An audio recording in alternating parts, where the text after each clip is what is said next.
ہمارے بزرگ تھے ساتھی فوت ہو گئے، تو ان کا بیٹا PIA میں کیپٹن تھا، جہاز اڑاتا تھا.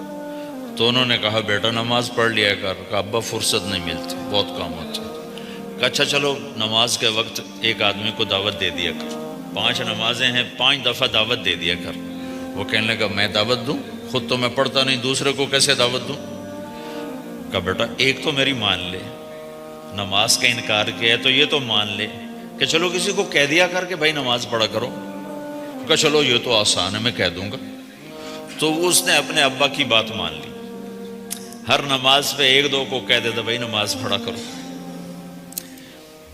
اس کے والد فوج میں جرنیل تھے، یہ کیپٹن تھا، دونوں کی ملاقات نہیں ہوئی. 6 مہینے بعد باپ بیٹا کی ملاقات ہوئی تو دیکھا تو کپتان صاحب کی داڑھی بھی اور ماتھے پہ محراب بھی. انہوں نے کہا بیٹا یہ کیا ہوا؟ کہا آپ نے مجھے پھنسا دیا. وہ جب میں لوگوں کو کہتا رہا تو میرے اپنے اوپر اثر ہونا شروع ہو گیا کہ میں اپنے آپ کو ملامت کرنے لگا کہ اوروں کو تو کہہ رہا ہے، خود تو پڑھتا نہیں. کہا اس نے مجھے کھڑا کیا اور میں نماز پہ آیا. پھر ایک دن شیو کرنے لگا، شیشے میں کھڑا دیکھ رہا تھا تو میں نے کہا جب اللہ کو سجدہ کر رہا ہوں تو چہرے پہ نبی کی سنت بھی ہونی چاہیے. تو میں نے سیفٹی بھی پھینک دی، میں داڑھی بھی رکھ لی. تو تبلیغ کا کام کرتے رہنا، ہم فرشتے نہیں بن سکتے. ایک دفعہ ایک آدمی نے میرے اوپر بڑی چڑھائی کی، تم تبلیغ والے منافق ہو، کہتے کچھ ہو کرتے کچھ ہو، تمہارے قول اور فعل میں بہت فرق ہے، بہت. جب ان کا غصہ اتر گیا تو میں نے ان سے کہا بھائی 100 نمبر تو اللہ نے بھی نہیں مانگے، آپ کیوں مانگتے ہو؟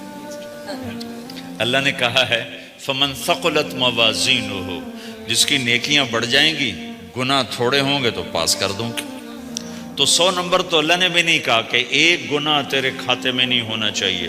100/100 نمبر لے گا تو جنت دوں گا، نہیں تو ریپٹ مار کے جہنم میں ڈالوں گا. تو 100 نمبر تو اللہ بھی نہیں مانگتا، اسے پتہ ہے میرا بندہ کمزور ہے، کبھی گناہ کرے گا کبھی نیکی کرے گا. تو وہ کہتا ہے جس کے پاس 51 نیکیاں ہوئیں اور 50 گناہ ہوئے تولوں گا تو 51 جھک جائیں گے نا، 50 معاف. مثال دے رہا ہوں. ہمارے علاقے میں ایک ذمہ دار تھے، وہ ذکر بھی بہت کرتے تھے، گالیاں بھی بہت دیتے. ادھر سبحان اللہ تیرے فلانے، الحمدللہ کے ساتھ ایک پھکڑ تولتے تھے. ساری زندگی وہ ایسا ہی کرتے رہے. جب وہ فوت ہو گئے تو کسی نے ان کو دیکھا تو انہوں نے پوچھا کہ میاں صاحب آپ کے ساتھ کیا ہوا؟ آپ تو گالیاں بہت دیتے تھے.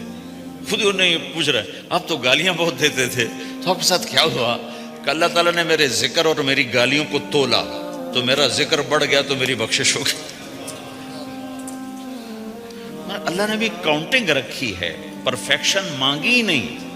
اگر اللہ پرفیکشن مانگتا تو پھر آپ کہتے تم کرتے کچھ ہو کہتے کچھ ہو. اگر میں کہتا صحیح ہوں تو ایک نیکی تو کر رہا ہوں، اور کرتا نہیں ہوں تو ایک گناہ کر رہا ہوں. کیا پتا میرا رب میرے کہنے کے طفیل میرے نہ کرنے کو معاف کر دے. بس ایک صورت میں ہے کام خطرناک کہ اگر میں اس کہنے سننے کو اپنی دنیا بنانے کا ذریعہ بنا لوں پھر خطرناک ہے. تأمرون الناس بالبر وتنسون انفسکم وانتم تتلون الکتاب، وہ یہ آیت ہے. لیکن اگر میرے اندر اخلاص ہے تو پھر میں انسان ہوں، کبھی اچھا کروں گا کبھی برا کروں گا، لیکن میرے ذمہ صدا لگانا ہے.